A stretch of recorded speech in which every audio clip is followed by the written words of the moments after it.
sudah bahas tentang air ya. Jadi komponen air itu di komponen yang paling penting di makanan. Nah, kemudian berikutnya kita akan bahas molekul senyawa-senyawa yang utama yang ada di dalam makanan, terutama yang menyangkut dengan nutrisi sebetulnya. Ya, jadi ada 3 senyawa utama, karbohidrat, kemudian protein dan lipid. Ya. Kemudian nanti ada senyawa-senyawa yang seperti vitamin gitu ya, jadi jumlahnya tidak terlalu banyak diperlukannya, tapi tetap penting di bahan pangan. Nah, hari ini kita akan masuk ke materi tentang lipid ya. Nah, jadi kalau secara pengertian ya, kalau misalkan kalian sudah dapat di struktur dan fungsi biomolekul ya. Jadi kalau yang namanya lipid itu secara struktur dia tidak punya pengertian satu pengertian yang sama. Seperti kalau karbohidrat itu adalah polihidroksialdehid atau polihidroksiketon gitu ya. Nah, tapi kalau lipid itu tidak seperti itu. Jadi lipid itu dia kelompok senyawa ya.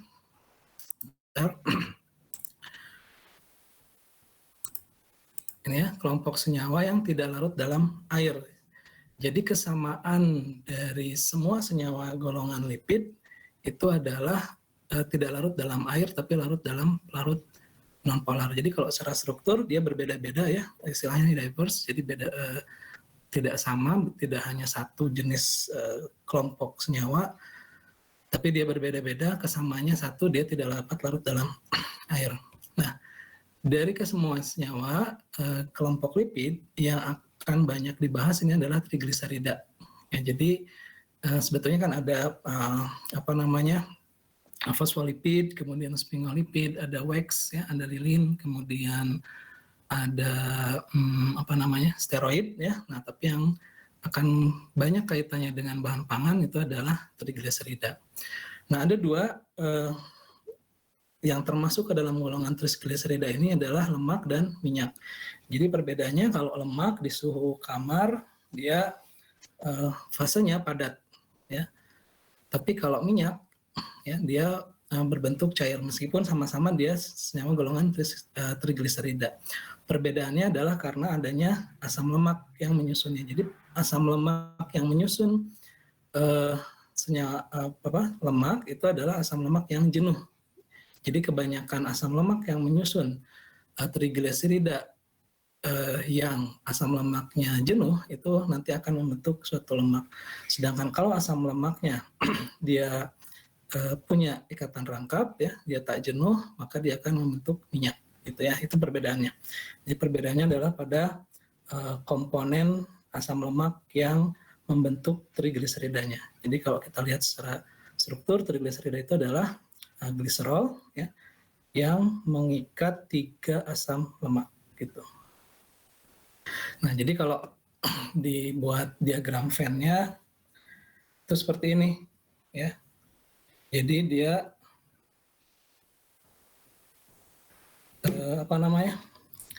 ada kelompok lipid ya, kemudian ada trigliserida ya, kemudian ada di dalam trigliserida itu ada lemak dan minyak gitu ya. Ada lemak dan minyak di dalam kelompok trigliserida. Tadi perbedaannya ya, yang satu yang lemak ini dia asam lemak penyusunnya asam lemak jenuh ya kebanyakannya, kemudian yang minyak dia asam lemak tak jenuh gitu. Berikutnya, nah ini fungsinya ya. Jadi fungsi lemak di dalam bahan pangan itu ada beberapa. Di sini ada contohnya juga ya. Di sini fungsi yang paling gampang kalian temukan heat transfer. Jadi dia mentransfer panas. Jadi kalau kalian menggoreng menggoreng makanan, nah itu dia sebetulnya fungsi ini transfer. Ya, contohnya di sini deep fat frying. Deep fat frying itu kalau misalkan kalian lihat di restoran seperti saji, mereka pakai minyak yang banyak gitu ya, kemudian dimasukkan misalkan kentang ya. Nah, nanti dia kering sampai matang. Nah, itu namanya deep frying. Nah, kemudian shortening. Nah, shortening power ini dia bahannya seperti mentega gitu ya. Nah, ini dipakai di biskuit ya, kemudian pastries, roti-rotian, kemudian kue ya. Nah, itu bahan shortening. Kemudian emosi ya, pengemosi di sini ada mayones ya, kemudian salad dressing, saus ya. Kemudian mengatur titik leleh ya, di sini dipakai di di permen. Kemudian plasticity ini dia mengatur ke tingkat plastik ke bentuk kayak plastiknya gitu ya. Convection ini biasanya ada permen-permen yang dibungkus kayak pakai plastik gitu ya. Icing ini yang di kue, yang kalau misalkan di kue ulang tahun ada yang keras-keras. Nah, itu dia untuk mengatur tingkat plastisitasnya ditambahkan lipid. Kemudian untuk mengatur kelarutan ya. Nah, jadi kalau misalkan kita menggunakan lemak ya, karena dia tidak tidak larut dalam air, dia menghasilkan flavor atau rasa atau tekstur yang unik ya. Nah, misalnya di salad dressing tadi ya, jadi dia bisa mengatur kelarutan dari si komponennya. Kemudian untuk flavor ya, flavor ini contohnya butter itu dia mentega ya. Kemudian bacon ya, daging dari babi, dia ada lemaknya. Nah, itu dia memberikan rasa yang khas. Kemudian tekstur ya. Jadi tekstur dari bahan pangan juga bisa diatur dengan adanya lemak ini. Creaminess ya, jadi rasa creamy ya. Kalau misalkan kalian makan, bandingkan ya, kalian makan kue yang pakai mentega dengan pakai margarin ya. Nah, itu kalian bisa bedakan. Kalau yang pakai mentega itu dia ada rasa creamy-nya. Kemudian flakiness, tenderness ya, kelembutan dari dari bahan makanannya. Kemudian viskositas juga bisa diatur dengan menambahkan lemak ini. Kemudian tampilannya ya, warna ya, kemudian tingkat minyaknya gitu ya. Kemudian nutrisi. Nah, ini yang nutrisi ini setiap gram dari lemak yang digunakan ya, itu akan menghasilkan 9 kalori. Jadi kurang lebih 2 kali lipat, lebih dari 2 kali lipat karbohidrat. Kalau karbohidrat kalau dihitung dia akan menghasilkan 4 kilokalori. Nah, ini ya tadi fungsi-fungsi tadi ada penjelasannya di sini. Jadi shortening itu dia melembutkan tekstur produk yang dipanggang dengan menghambat pembentukan gluten. Jadi kalau di produk yang menggunakan tepung gandum itu nanti ada pembentukan gluten. Gluten itu dia protein ya. Nah, si lemak kalau ketika ditambahkan ke dalam adonannya, itu dia menghambat pembentukan gluten. Nah, dengan adanya penghambatan pembentukan gluten ini, nanti dia akan membuat produknya lebih lembut dan mudah dikunyah. Nah, kemudian emulsi, ya, yang emulsi ini adalah cairan yang terdispersi dalam cairan lain. Biasanya kedua cairan tersebut tidak tercampur. Jadi untuk mengatur tingkat emulsi dari suatu produk, kita bisa menambahkan lemak ini.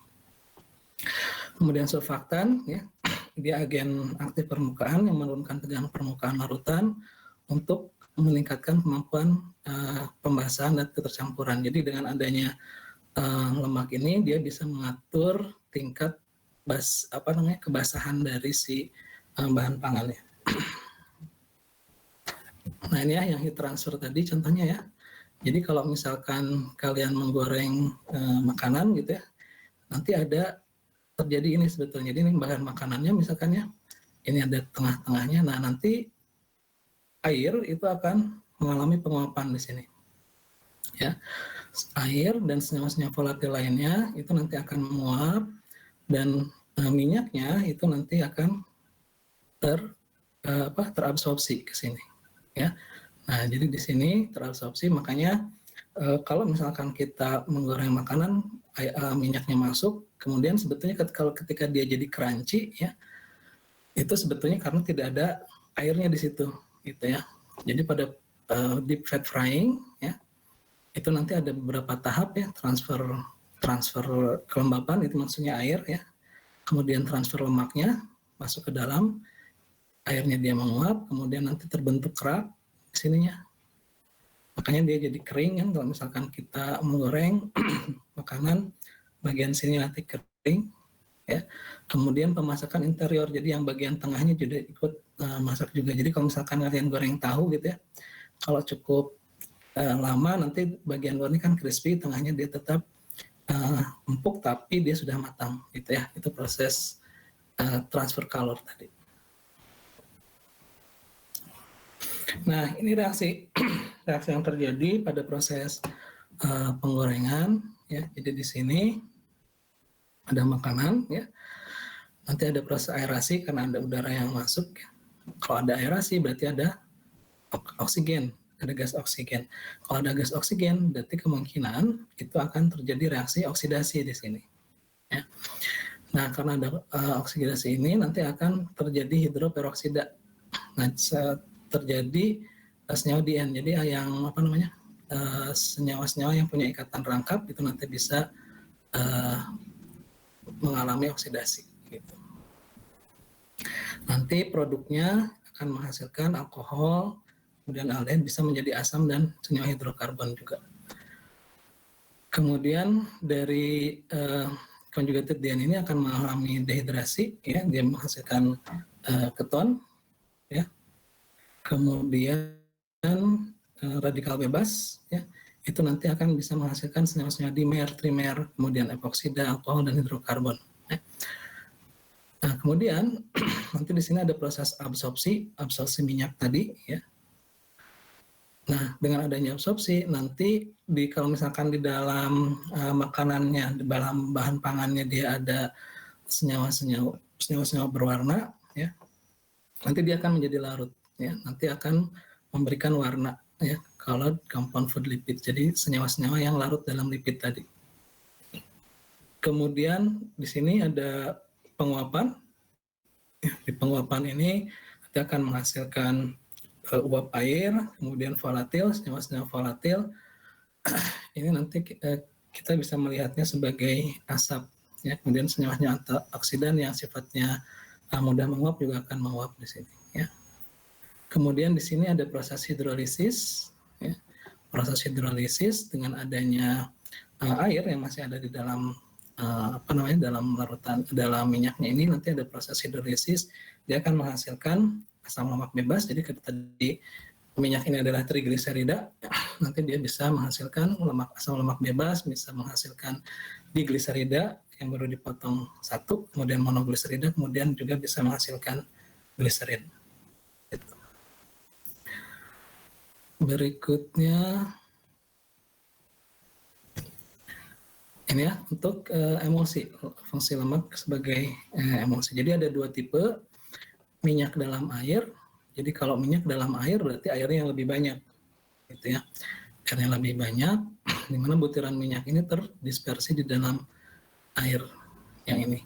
Nah, contohnya ini ya, oil in water. Jadi minyak dalam air, airnya terdispersi dalam minyaknya terdispersi dalam air.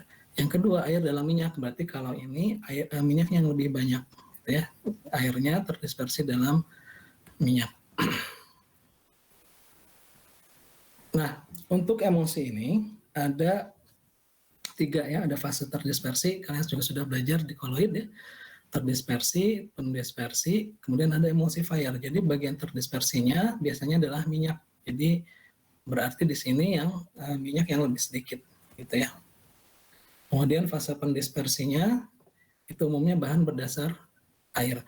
Nah, kalau misalkan kita tidak menambahkan emulsifier ke dalam campurannya minyak plus bahan air ini nanti si minyaknya seperti ini. Jadi berkelompok.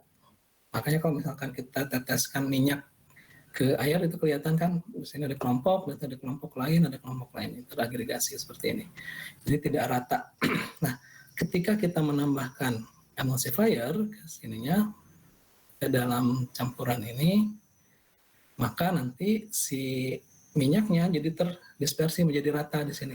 Ya, jadi emulsifier ini dia senyawa penstabil yang membantu menjaga satu fase tetap terdispersi dalam fase lainnya. Jadi ketika kita menambahkan emulsifier ke dalam campuran ini, si minyaknya ya, itu menjadi terdispersi dan jadi satu fase.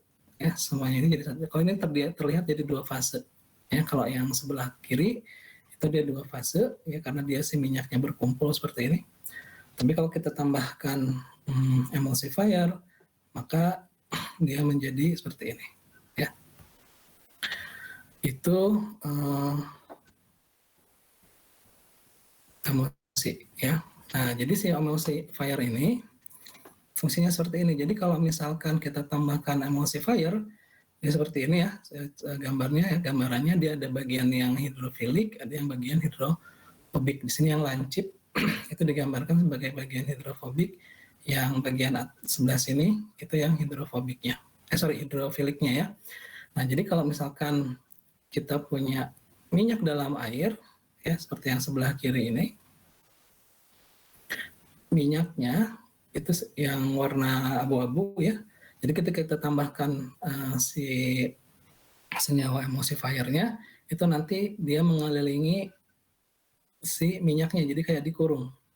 Jadi seperti pembentukan misel, ya, pembentukan misel. Nah, karena dia bagian luarnya adalah yang berinteraksi dengan air, yang putih itu adalah bagian yang hidrofilik yang ini. Sedangkan yang hidrofobik nanti berinteraksi dengan minyak seperti ini. Kalau kebalikannya, yang airnya lebih sedikit, yang minyaknya lebih banyak, terbalik seperti ini. Ya, jadi yang hidrofiliknya ada di mengelilingi air di sini, kemudian minyaknya ada di luar. Yang jadi berinteraksi dengan minyak itu bagian yang hidrofobik, yang berinteraksi dengan air bagian yang hidrofilik. Gitu. Nah, ini emulsifier ya, senyawa emulsifier seperti itu. Ya, nah jadi biasanya senyawanya punya dua gugus fungsi ya, jadi yang hidrofilik dan hidrofobik. Nah, ini ya contohnya ya, creaming ya. Jadi dalam suatu emulsi pengumpulan dan penaikan fase yang lebih ringan, biasanya minyak ke atas campuran. Jadi ketika membuat krim ya, itu nanti si fase yang lebih ringannya minyak biasanya itu nanti akan naik ke atas campurannya. Jadi kalau misalkan membentuk krim, nanti ada proses pembentukan emulsi sementara. Ya. Contohnya kalau misal kalian bikin bikin susu gitu ya, nah, kemudian kalian kocok, nah nanti biasanya ada bagian lemak yang naik ke atas. Nah, stabilizer itu ditambahkan ke dalam emulsi untuk menurunkan kecenderungan emulsi untuk berpisah. Ya, jadi stabilizer ditambahkan supaya emulsi yang sudah terjadi tadi ya itu tidak terpisah lagi, sehingga nanti akan menghasilkan viskositas yang mirip dengan soft yogurt. Nah, hal ini kalau misalkan terbentuk ya si produknya itu disebut emulsi semi permanen ya. Jadi ketika kita membentuk creaming ya, krim, nanti ada emulsi, nanti ditambahkan stabilizer supaya tidak balik lagi ke keadaan awal. Soalnya kalau tidak ditambah stabilizer, dia balik lagi ke keadaan awal terpisah gitu ya. Kemudian kalau emulsi permanen itu sangat kental dan stabil sampai pada suatu keadaan di mana emulsi tidak dapat berpisah. Jadi kalau emulsinya emulsi permanen, dia kental ya. Kemudian dia tidak bisa kembali lagi ke keadaan awal ya.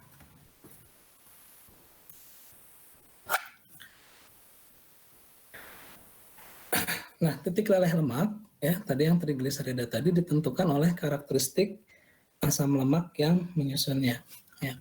Nanti ditentukan oleh pertama derajat ketidakjenuhan. Jadi seberapa banyak ikatan rangkap yang ada di di trigliseridanya ya.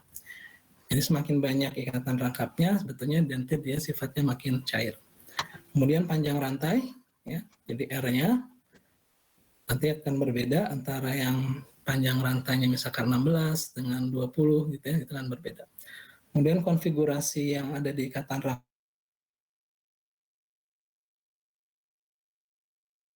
struktur kristalin dari lemaknya.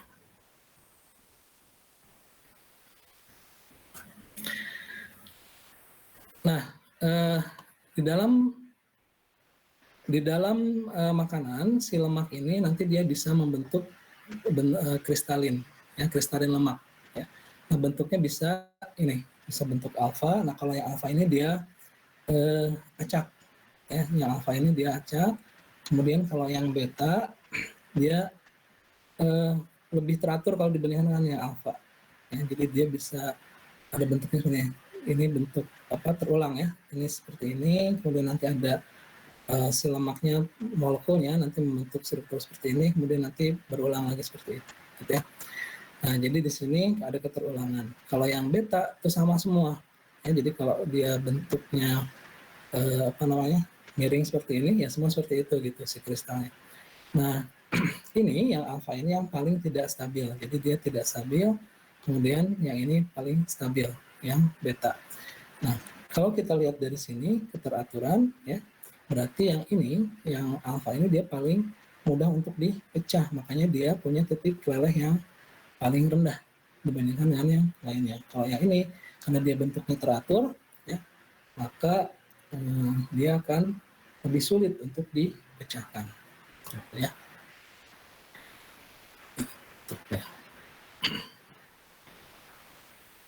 Nah, kemudian plastisitas, ya, tadi ada fungsi untuk membentuk plastisitas. Jadi plastisitas lemak ini adalah kemampuan lemak untuk mempertahankan bentuknya, namun masih bisa dibentuk dengan tekanan yang rendah. Jadi plastisitas ini dia bentuknya bisa diubah-ubah, gitu ya, masih bisa diubah-ubah. Masih bisa mempertahankan bentuknya ketika kita beri tekanan. Ya, jadi kalau misalkan kita kasih tekanan, dia akan balik lagi ke keadaan semula, gitu ya. Itu plastisitas. Jadi plastik kan, kalau misalkan kita punya plastik, dia biasanya kembali lagi ke keadaan awal. Kemudian flavor atau cita rasa. Nah, flavor yang dihasilkan oleh makanan tertentu, ya, oleh lemak yang ada di makanan tersebut, dia biasanya sangat sulit untuk ditiru. Ya, contohnya yang creamy tadi, rasa creamy. Nah, rasa creamy itu dia karena ada komponen lemak yang ada di dalam makanan.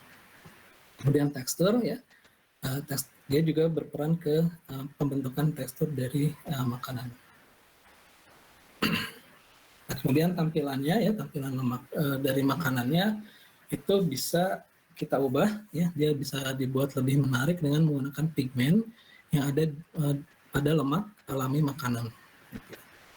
Kemudian fullness, ya, rasa kenyang. Jadi lemak ini dia bisa menyebabkan rasa kenyang, ya, karena kalau misalkan kita lihat dari kalorinya tadi, ya, sebetulnya dia kalorinya lebih besar daripada karbohidrat, gitu ya.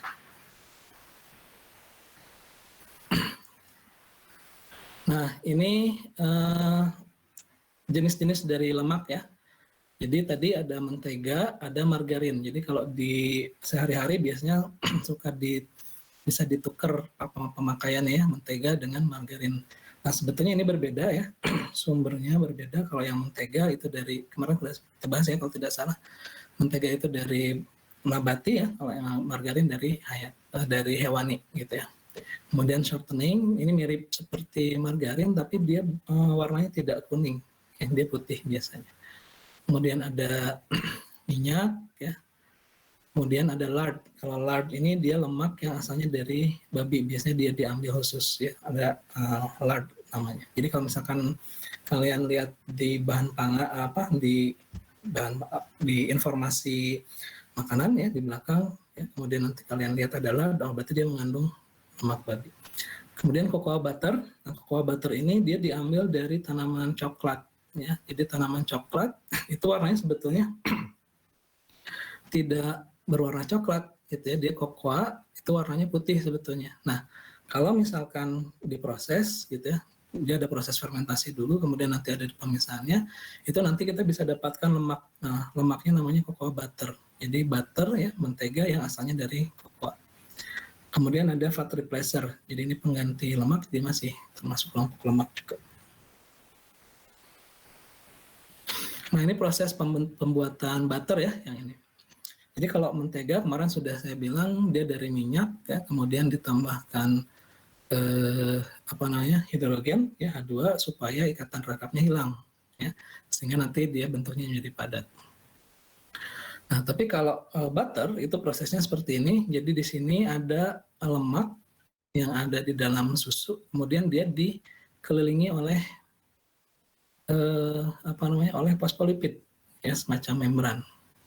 Jadi di sini ada lemaknya, kemudian dengan proses agitasi itu nanti akan memecah si membrannya, ya, memecah si membran sehingga nanti lemaknya akan keluar. Nah nanti setelah keluar diambil, dipisahkan karena akan terpisah, ya karena dia tidak larut dalam air kan. Nah begitu dia tidak larut dalam air, terpisah, nanti diambil, kemudian dimatangkan. Ini ada proses berikutnya, kemudian nanti akan menghasilkan butter. Atau kalau misalkan sisanya, ya, sisa larutannya ini sebagai buttermilk, jadi susu yang mengandung banyak lemak, buttermilk. Ya, jadi sisa larutan yang sudah diambil sebagian lemaknya. Ya. Nah ini proses pembuatan mentega ya, butter.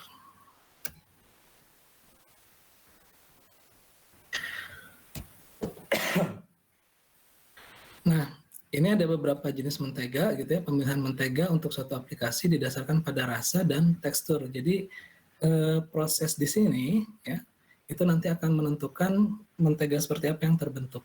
Nah, jadi rasanya akan berbeda, teksturnya akan berbeda. Beberapa pilihan mentega yang diberi perasa ya, kemudian mentega bubuk ya. Kemudian mentega jernih dan mentega coklat atau hitam. Nah, ya, jadi itu sudah ada proses lebih lanjut lagi, ya. Kemudian mentega jernih itu adalah mentega yang padatan susu dan airnya telah dihilangkan, jadi tidak akan bisa terbakar. Jadi kalau yang mentega jernih ini, ya, dia padatan susunya dan airnya sudah dipisahkan. Nah, salah satu sifat dari lemak itu dia punya yang namanya titik asap. Jadi titik asap ini salah satu sifat fisik dari lemak dan minyak. Pengertiannya dari titik asap ini adalah suhu pada saat lemak atau minyak mulai berasap. Jadi kalau kita panaskan, ya, kita panaskan terus, nah ada satu suhu di mana minyak atau lemaknya mulai berasap. Nah itu adalah titik asap.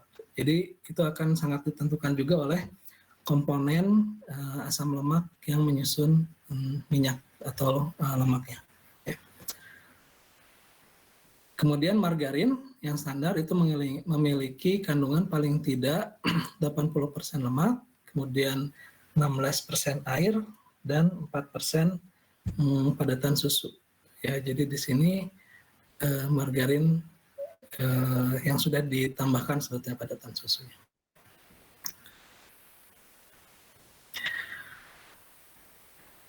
Nah, di asetil, ya, kemarin saya sempat bilang juga bahwa margarin itu ada yang sekarang rasanya mirip dengan butter, dengan mentega. Nah, salah satu komponennya ya, yang membuat dia rasanya seperti mentega, flavornya seperti mentega itu adalah ini diasetil. Jadi diasetil ditambahkan ke dalam margarin untuk memberi cita rasa karena berperan penting sebagai pemberi cita rasa mentega. Ya, jadi yang menyebabkan dia ada rasa khas rasa khas mentega atau rasa khas butter itu karena ada di asetilnya ini. Ya, jadi di asetilnya ini itu dibuat dari asetil metilkarbonil ya dengan proses dehidrogenasi membentuk diasetil seperti ini. Dan bukan hanya ini sebetulnya yang menyebabkan dia rasa khas dari butternya, tapi karena ada juga asam lemak rantai pendek. Ya, jadi asam lemak rantai pendek plus diasetil dia akan memberikan flavor atau cita rasa mentega. Ya, jadi di asetil dia komponen utamanya, kemudian ada asam lemak rantai pendek. Jadi kalau misalkan kalian lihat ada produk ada produk sebut aja ya mereknya misalkan Blue Band ya, kemudian di situ disebutkan cita rasanya butter, nah berarti sudah ditambahkan dengan diasetil dan asam lemak rantai pendek. Nah, shortening ya yang tadi saya sebutkan, dia juga minyak berasal dari sumber nabati, ya, minyak nabati yang telah dihidrogenasi. Jadi dia ikatan rangkapnya dihilangkan dengan penambahan gas hidrogen. Nanti dia akan menghasilkan bentuk yang padat. Ya. Banyak sekali jenis minyak yang tersedia dalam aplikasi pangan, dan jenis minyak yang digunakan tergantung hasil yang diinginkan. Jadi produk seperti apa yang kita inginkan, ya itu nanti menentukan minyak apa yang digunakan, gitu ya. Jadi kalau misalkan kalian lihat di produk minyak ya di pasaran, itu ada minyak sawit, ada minyak kelapa, gitu ya. Kemudian ada minyak zaitun. Nah itu sebetulnya semua bisa dipakai untuk proses aplikasi pangan. Cuma nanti produk seperti apa yang kita inginkan, nah itu yang menjadi bahan pertimbangan mana yang kita gunakan. Jadi kalau misalkan ingin antioksidannya tinggi, biasanya kita menggunakan produk akhirnya kita ingin yang antioksidannya tinggi, biasanya kita menggunakan minyak zaitun misalkan, karena dia antioksidannya cukup tinggi. Gitu ya. Kemudian minyak zaitun ini kadang banyak juga tidak dipakai untuk menggoreng biasanya, jadi dicampurkan dan dimakan secara langsung. Kemudian minyak yang dimurnikan itu biasanya tidak punya karakteristik khusus yang khusus. Ya. Kemudian minyak yang tidak dimurnikan, yang diproses dengan pengepresan dingin seperti minyak kacang, minyak zaitun, itu memiliki cita rasa tumbuhan asalnya. Jadi minyak yang tidak dimurnikan ini maksudnya dia hanya diekstrak. Ya, si minyaknya dia hanya diekstrak, tidak ada pemrosesan lebih lanjut. Karena kalau misalkan minyak yang lainnya itu ada proses lebih lanjut ya. Nah seperti ini winterizing. Nah winterizing ini dia di proses komersil itu nanti fungsinya untuk menghilangkan asam lemak yang memiliki kecenderungan mengkristal. Jadi winterizing itu dia si asam lemaknya seperti dijebak, ya. Dijebak dengan suatu penambahan senyawa tertentu supaya asam lemak bebas itu terikat di situ. Jadi nantinya tidak ada jumlah asam lemak bebasnya berkurang, gitu ya. Nah jadi kalau misalkan tidak ditambah proses-proses lainnya, dia hanya proses ekstraksi biasa, cita rasanya akan tetap, misalkan VCO ya. Nah VCO itu kalau misalkan kalian pernah minum atau misalkan cium baunya, dia baunya bau kelapa gitu ya. Karena dia prosesnya hanya ekstraksi saja, tidak ada proses winterizing, kemudian tidak ada di sini hidrogenasi misalkan ya. Kalau yang hidrogenasi ini dia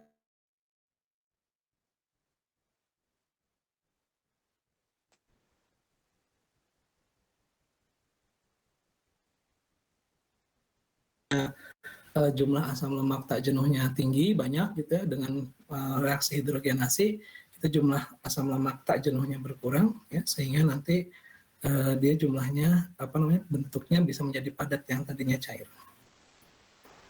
Nah ini reaksi hidrogenasinya ya. Jadi ini proses hidrogenasi.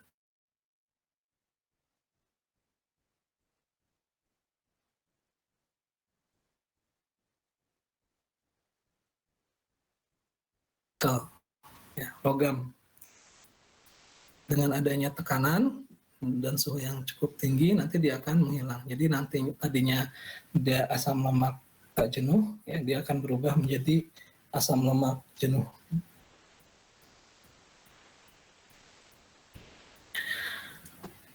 Nah, sumber lemak hewani itu sumber lemak utama asam lemak jenuh. Jadi kalau yang nabati itu dia cenderung lebih banyak asam lemak tak jenuhnya, yang banyak ikatan rangkapnya. Tapi kalau sumber hewani ya itu biasanya kebanyakan dia asam lemak jenuh. Nah, di sini ada jenis-jenisnya ya. Jadi di sini lard ya. Lard itu dia yang tadi ya dari babi asalnya. Nah, kalau dari hewan ternak sapi atau domba itu namanya tallow. Nah, jadi tallow ini juga biasanya banyak dipakai untuk buat sabun ya, talawat namanya nanti. Nah, jadi lard, kemudian tallow ini istilahnya ya, lard, tallow, kemudian ada sweat. Sweat ini lemak padat yang berada di sekitar ginjal dan loin susu atau domba. Ya, nah jadi ini istilah-istilah untuk lemak.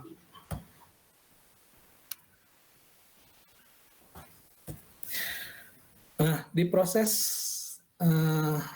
industri itu ada interesterifikasi ya. Jadi di sini interesterifikasi ini adalah proses komersial yang dapat menyusun ulang asam lemak pada molekul gliserol ya.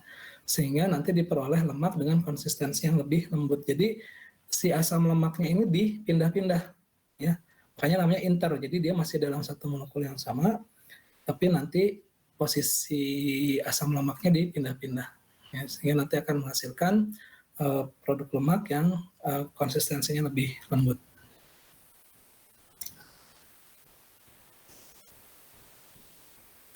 Nah, kemudian untuk pengganti lemak, kalau tadi kan lemak trigliserida ya, trigliserida atau triasilgliserol. Nah, di sini ada pengganti lemak. Jadi penggantinya ini secara fisik mirip dengan lemak. Ya. Seringkali bahan dasarnya juga masih dari kelompok lipid. Biasanya menggantikan lemak dalam makanan satu persatu untuk meniru sifat fungsional dari si lemaknya.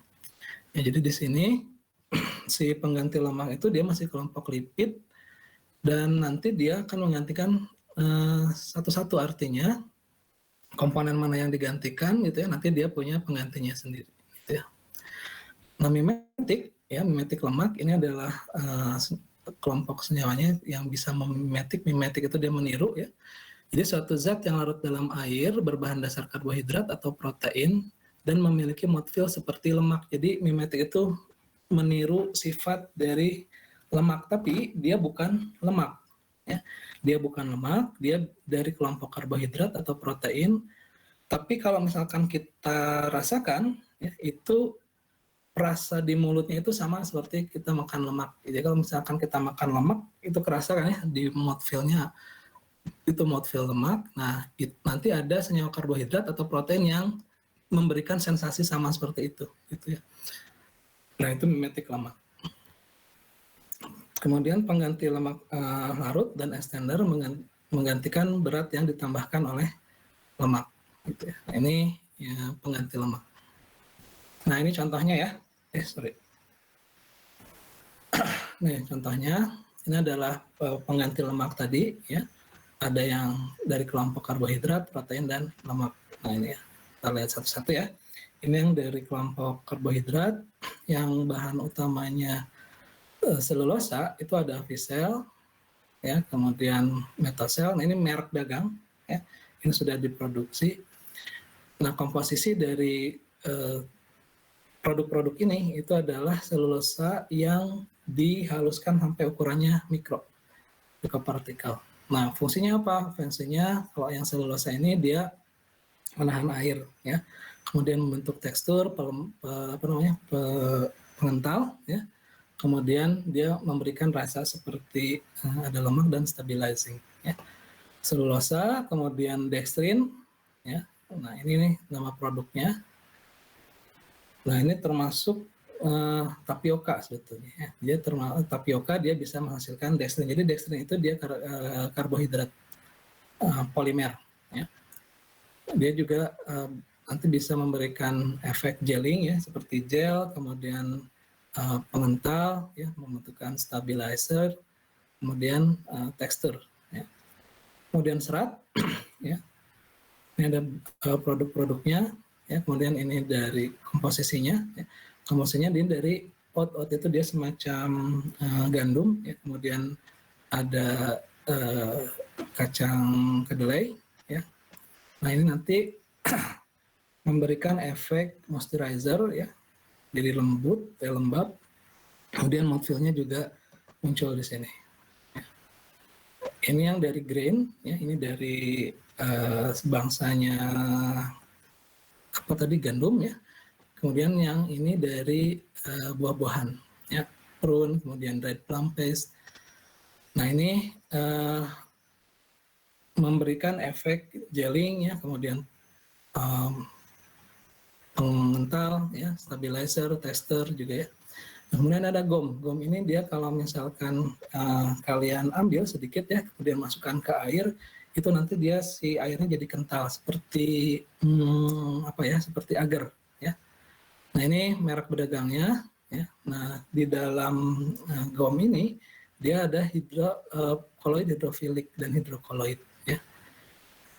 Nah ini dia menahan air ya, kemudian untuk tekstur pengental, kemudian mouthfeel, jadi memberikan rasa seperti lemak, kemudian stabilizer juga. Maltodextrin, kemudian polydextrose, kemudian starch yang pati ini ya. Nah ini yang kelompok karbohidrat, bisa kalian baca detailnya. Kemudian ini dari protein ya. Ini microparticulated protein, jadi protein yang partikelnya dibuat ukuran mikro. Kemudian ini nama dagangnya.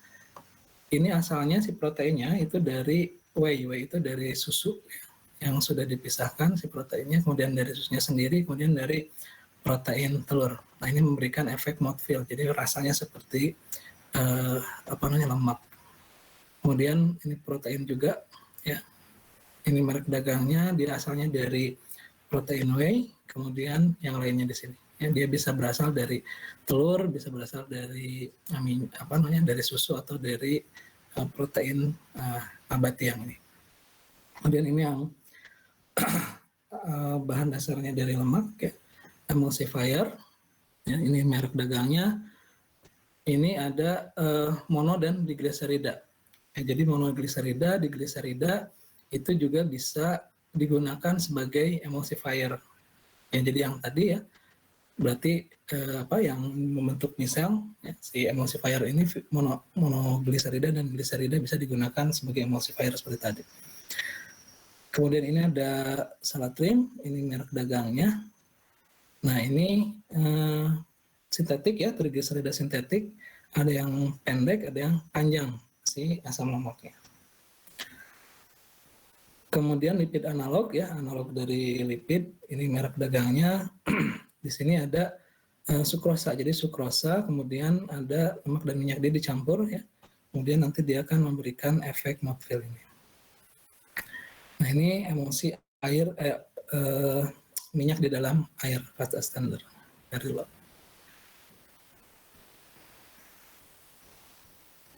Nah ini adalah proses mikropartikulasi, jadi pembentukan partikel mikro. Ya, jadi nanti dibuat ukurannya lebih kecil, ya, jadi lebih kecil lagi. Nah ini ya, ini gula ya, yang ukurannya 10-30 mikron. Ini coklat, ya, dia ukurannya 5-10 mikron. Yang ini, yang tadi simplesi tadi, di sini ada tadi ya.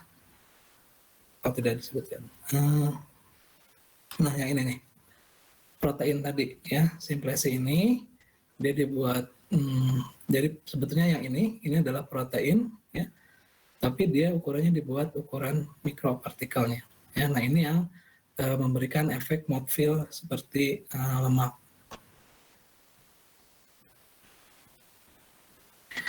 Nah, tadi ada titik asap ya, kemudian ada titik nyala ya. Di sini ada titik nyala ini.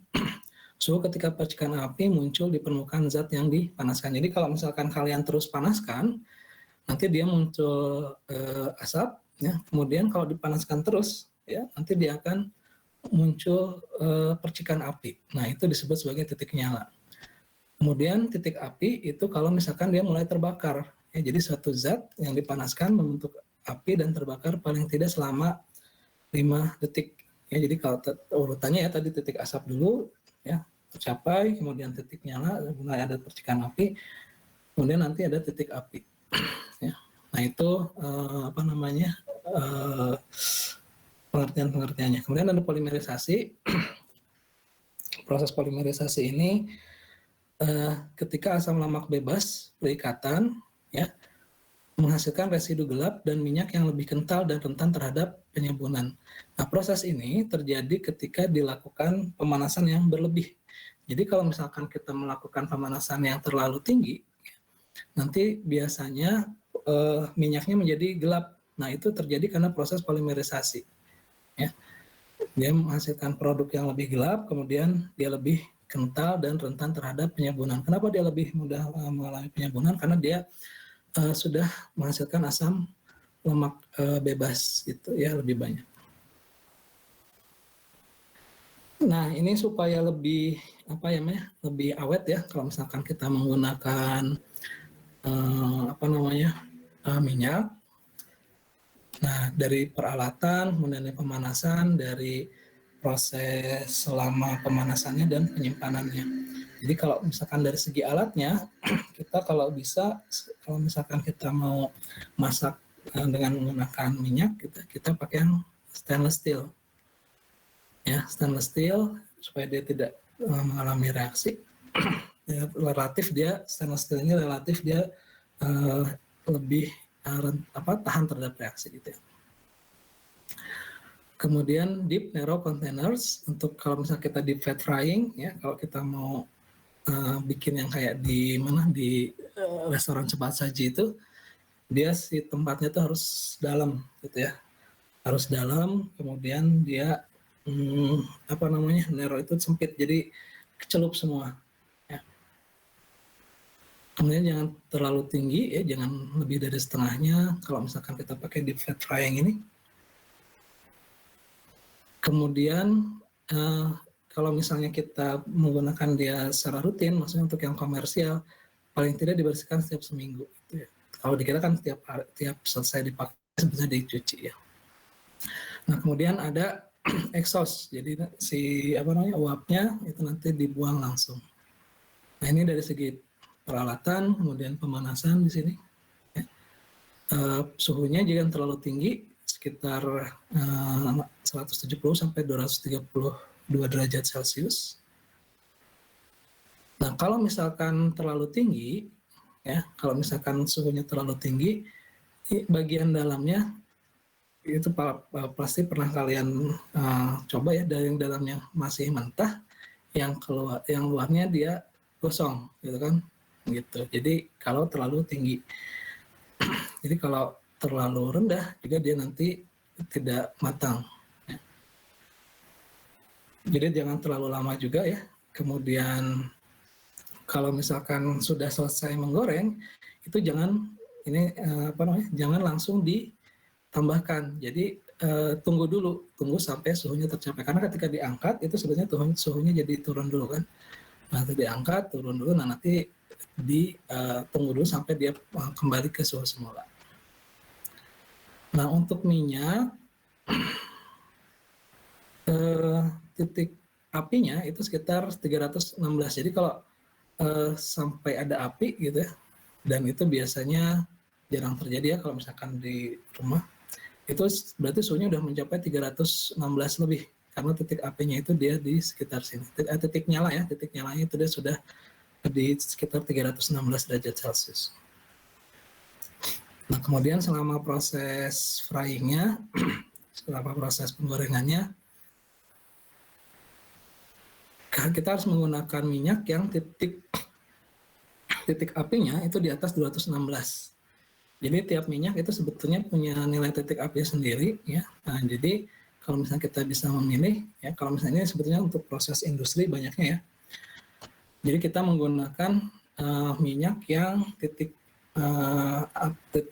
asapnya itu kurang dari di atas 216 ya, derajat Celcius. Kemudian hindari terpapar ke udara ya, ke oksigen, karena mudah mengalami reaksi oksidasi. Kemudian cahaya ya, karena cahaya juga bisa mempengaruhi proses pemutusan ikatan rangkap. Kemudian garam ya, garam juga nanti dia bisa bereaksi. Kemudian logam ya, seperti logam tadi, nikel, dia justru menjadi katalis proses hidrogenasi tadi ya. Kemudian yang goreng itu harus bebas, bukan bebas air, jadi dia harus kering. Jadi untuk kalau misalkan kalian masukkan dalam keadaan basah, biasanya nanti jadi loncat-loncat kan si minyaknya. Gitu. Nah ini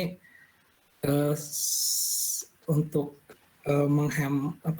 membuat si minyak yang kita gunakan dia bisa lebih tahan lama. Ya. Ini bisa dibaca detailnya. Nah ini kalau misalkan kita menggunakan minyak, ini ada beberapa masalah yang bisa terjadi. Nah ini si lemaknya itu bisa menjadi gelap, ya, warnanya menjadi gelap. Nah ini terjadi karena ini overheat, ya, kemudian alatnya dari segi alatnya, kemudian dia proses produksi minyaknya dia filteringnya kurang, gitu ya. Kemudian alatnya juga kurang bersih. Kemudian ada bahan asing yang masuk. Jadi seperti tadi ada logam, dia bisa jadi menyebabkan si minyaknya menjadi gelap. Kemudian bisa ada juga kejadian di mana minyaknya itu dia sangat menghasilkan asap yang sangat banyak. Ini juga di overheating, ya, karena terlalu panas dia menjadi berasap. Kemudian ini relatif mirip dengan yang di atas, ya, termasuk juga ventilasi di sini.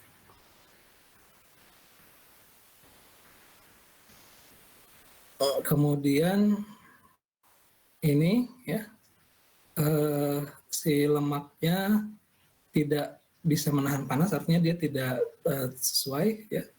Kemudian tidak membuat si makanannya jadi brown, jadi coklat, gitu ya. Nah ini ada beberapa penyebabnya. Dia bisa jadi suhunya terlalu rendah, ya. Kemudian ada kettle recovery, ya. Nanti harus dicek dulu ya kettle ini.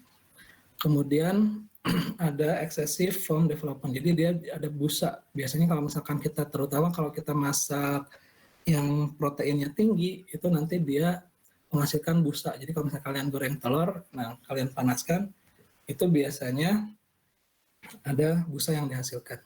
Ya. Nah ini juga ya, masih lanjutannya, bisa kalian cek. Ya. Ini kalau misalnya greasy ini itu si makanannya jadi dia berminyak. Nah itu salah satu penyebabnya itu karena si suhu pemanasannya terlalu rendah, gitu ya. Itu ada beberapa penyebab lainnya, nanti ini bisa dihindari kalau misalkan kalian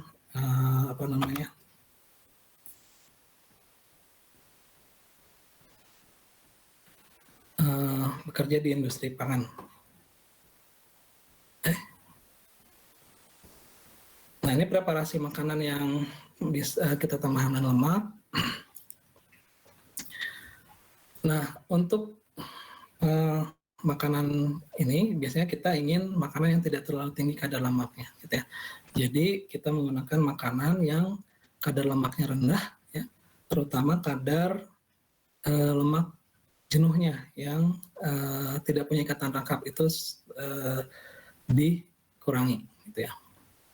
Kemudian gunakan metode masakan yang menggunakan lemak rendah atau tanpa menggunakan lemak. Jadi kalau bisa kita jangan, kalau misalkan bisa memasaknya jangan memakai lemak. Jadi kita misalkan dikukus dan lain-lain. Jadi supaya lemaknya tidak banyak. Ya karena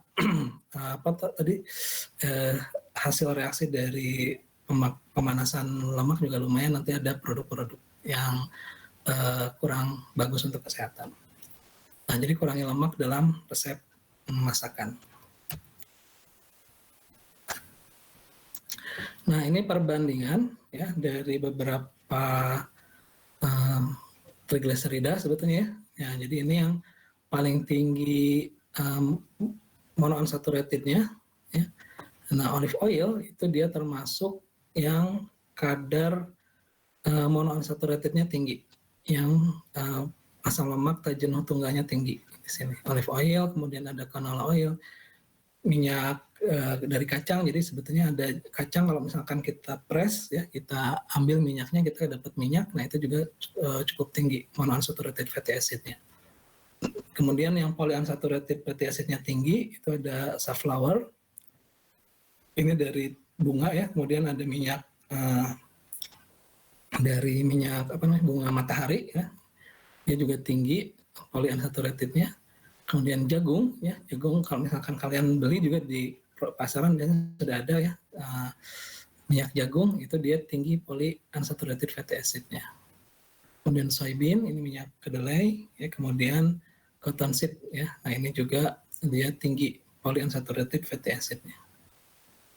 Kemudian ini yang hydrogenated ya. Nah hydrogenated tadi di sini ada margarin ya. Margarin dari minyak yang sudah dihidrogenasi tadi ya, itu dia banyak komponen utamanya monounsaturated karena dia asalnya sebetulnya dari minyak ya kan, sebagian dia diubah menjadi saturated gitu.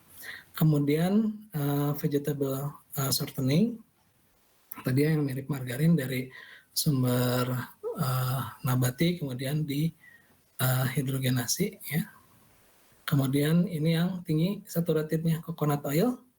Nah, jadi minyak kelapa itu sebetulnya banyak yang jenuhnya. Tetapi yang jenuhnya ini adalah jenuh asam lemak jenuh, tapi rantainya pendek.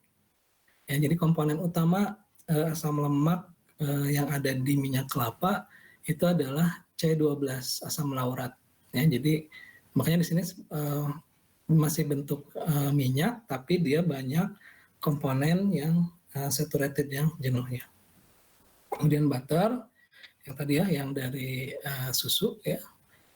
Kemudian dia banyak saturatednya yang jenuhnya. Kemudian palm oil minyak sawit ya.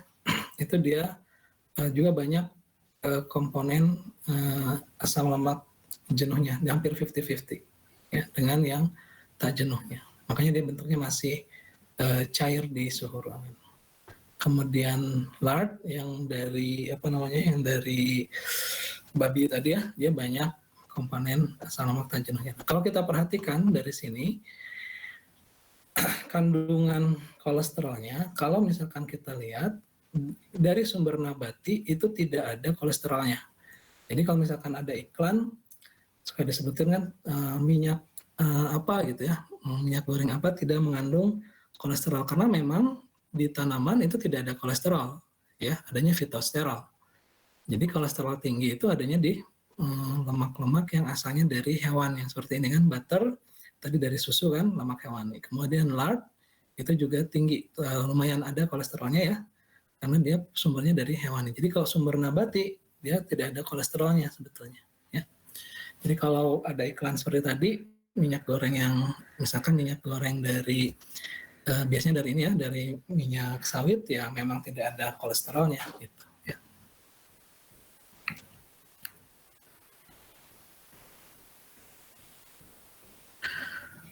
Nah ini pengganti bahan-bahan lemak ya. Jadi di sini kalau misalkan ada resep gitu ya, ini perbandingannya ya. Kalau misalkan di sini pakai butter, ya kita bisa ganti dengan margarin, makanya bisa saling menggantikan tadi. Kemudian cheese ya, keju juga dia cukup tinggi fatnya, lemaknya. Nah kita bisa gantikan dengan lemak keju yang lebih rendah kadar lemaknya, gitu ya. Kemudian krim itu bisa kita gunakan untuk mengganti krim ya. Kita bisa menggunakan susu skim ya, yang diuapkan, jadi nanti kita dapat padatannya, itu kita bisa gunakan untuk menggantikan krim. Nah, jadi ini semacam resep ya untuk menggantikan lemak yang ada di sini. Jadi kalau kita memakai ini normalnya ya, ini kan resep biasanya yang dipakai di luar ya. Nah, jadi di sini contohnya nih ya, yang telur ya. Kalau misalkan kita menggunakan telur satu supaya lemaknya lebih rendah, itu kita bisa menggunakan putih telurnya, kemudian ditambahkan dengan minyak sayur gitu ya. Nah ini semacam resep kalau misalkan kita mau membuat produk yang lemaknya digantikan dengan bahan yang tingkat lemaknya lebih rendah, kadar lemaknya lebih rendah. Oke, berikutnya untuk penyimpanan, ya penyimpanan lemak ini dia tergantung dari jenisnya. Mentega dan margarin itu paling baik disimpan di lemari pendingin. Ya, jadi kalau misalkan kita punya mentega, punya margarin, kalau supaya tahan lama itu lebih baik disimpan di lemari pendingin, walaupun nanti jadi keras ya sebelum dipakai, bisa kita simpan lagi supaya suhunya balik lagi ke suhu ruangan. Kemudian shortening dan minyak pada umumnya baik disimpan pada suhu ruangan dan tertutup rapat terlindung dari cahaya di rak.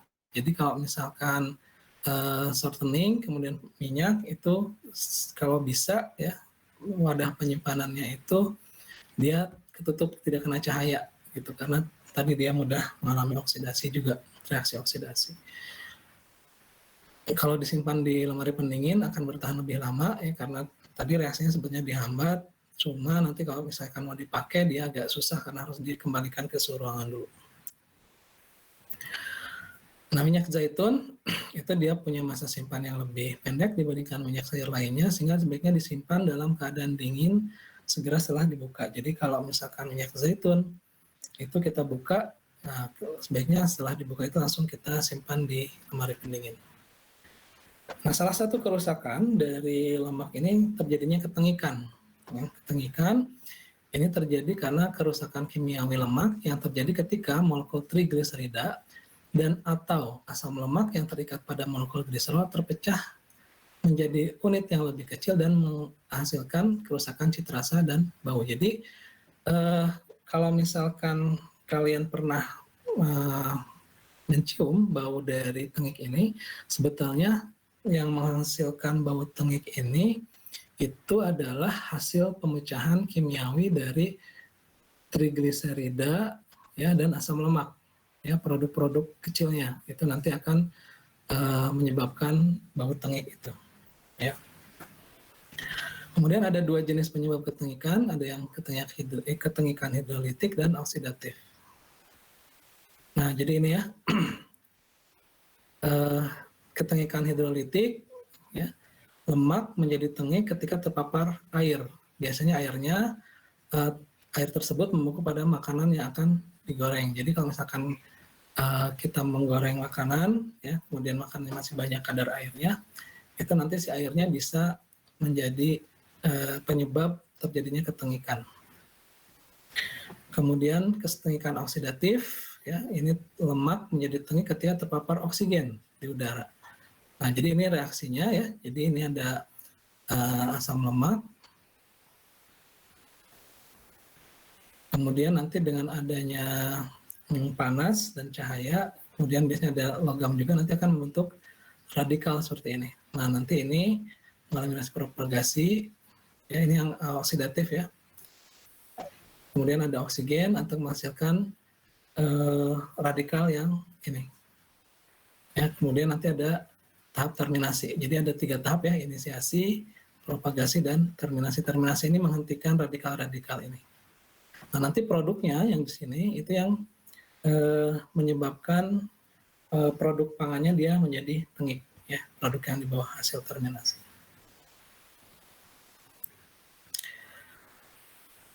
Kemudian reversi cita rasa ya.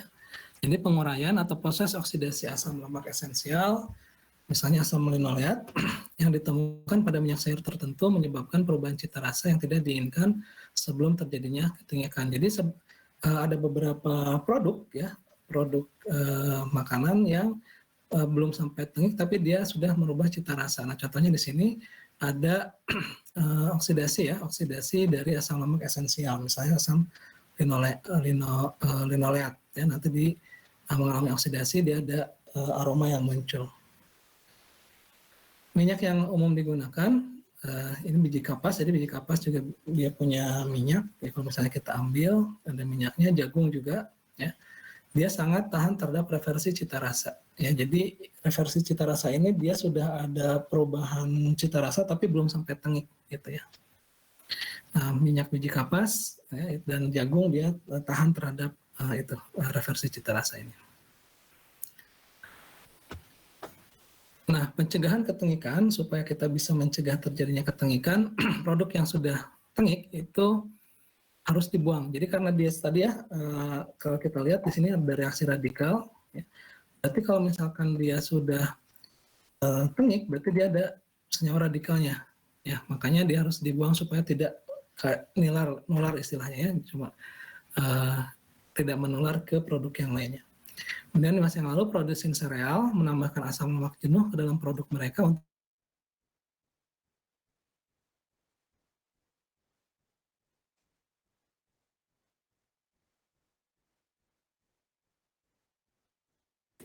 oleh karena itu dengan menambahkan asam lemak yang jenuh, nanti proses ketengikannya akan lebih lambat prosesnya. Tidak dihentikan, tapi dia lebih lambat dibandingkan dengan yang tidak ditambahkan dengan asam lemak jenuh. Nah, ini ada pencegahannya juga ya. Jadi hindari oksigen dan pemanasan. Ya. Jadi karena tadi reaksinya melibatkan oksigen, berarti kalau oksigennya tidak ada, reaksinya tidak bisa berjalan. Oleh karena itu, oksigennya dicegah supaya tidak mengenai bahan pangannya. Dan pemanasan. Di pemanasan tadi juga menjadi salah satu faktor yang menyebabkan terjadinya ketengikan. Jadi untuk produk yang memiliki kadar asam lemak tak jenuh tinggi, gunakan kemasan vakum atau nitrogen untuk menghindari kontak dengan oksigen. Jadi dibuat kondisi lingkungannya tidak memungkinkan terjadinya reaksi oksidasi tadi. Ya. Tadi oksidasinya memerlukan oksigen diganti dengan nitrogen, kemudian vakum, tidak ada udara, sehingga tidak terjadi reaksi oksidasi yang tadi. Kemudian kita juga bisa menambahkan antioksidan, ya, ditambahkan ke dalam bahan makanan dengan kadar asam lemak tak jenuh yang tinggi untuk mencegah ketengikan. Jadi ini contoh antioksidan yang biasa ditambahkan ke bahan pangan. Ya, ada BHA, ya, butylated hidroksianisol, ya.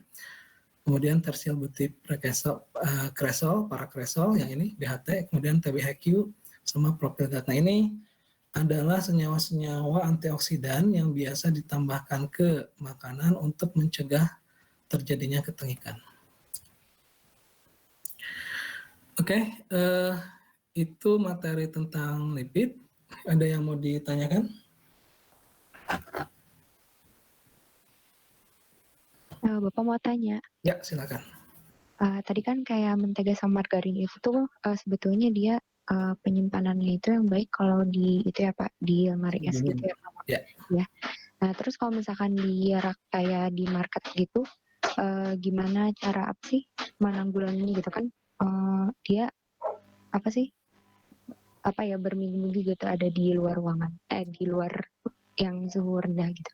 Kalau kemasannya belum dibuka, sebetulnya dia pakai yang ini prinsipnya, pakai yang vakum tadi. Yang mana ya vakum?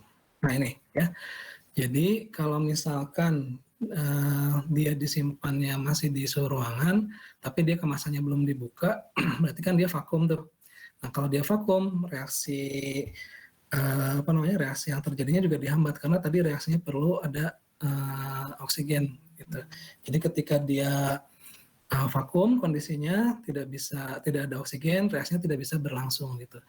Tapi kalau misalkan di luar itu sebetulnya kalau kemasannya pakai kemasan yang cup gitu ya, itu kan nggak bisa vakum ya. Kalau di luar itu dia disimpannya di lemari pendingin memang, jadi tidak disimpan di rak yang biasa. Karena kalau misalkan di rak biasa dia tidak vakum, ya dia cepat rusak. Makanya kalau misalkan kita beli gitu ya, kita juga bisa cek sebetulnya. Terutama lihat best before-nya ya, expire date-nya. Tapi yang jelas kalau misalkan dia kemasannya vakum ya, yang kemasannya kemasan plastik itu lebih aman dibandingkan dengan yang pakai cup gitu. Kalau yang pakai cup itu harusnya itu disimpannya di lemari pendingin gitu. Ya, terjawab? Iya terjawab Pak. Oh ya Pak, mau tanya lagi satu lagi. Ya. Tadi kan minyak zaitun itu masa simpannya lebih pendek dari minyak lainnya Pak. Ya. Apa itu tuh salah satu alasannya karena dia proses produksinya nggak kayak minyak lain yang pakai proses pemurnian lanjutan gitu Pak? Atau karena Sebetulnya bukan cuma minyak zaitun yang apa namanya, yang proses produksinya seperti itu.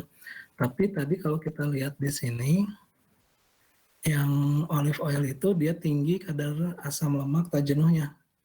Ya ini kan, nih, olive oil itu dia sampai sekitar 77%. Berarti dia lebih rentan terhadap proses oksidasi. Kalau dia proses oksidasi, berarti nanti dia bisa menghasilkan radikal tadi kan, radikal tadi selanjutnya dia ada reaksi lanjutannya. Nah karena ininya tinggi, berarti dia lebih rentan terhadap reaksi gitu. Jadi intinya karena komponen penyusunnya dia adalah kebanyakan adalah asam lemak tak jenuh, ya, maka dia lebih mudah mengalami reaksi gitu. Makanya ketika disimpan di suhu dingin, dia lebih awet karena suhu juga kan salah satu yang mempengaruhi reaksi kan. Kalau suhunya rendah, reaksinya akan berjalan lebih lama gitu. Terjawab? terjawab Pak. Kasih Pak. Ada lagi?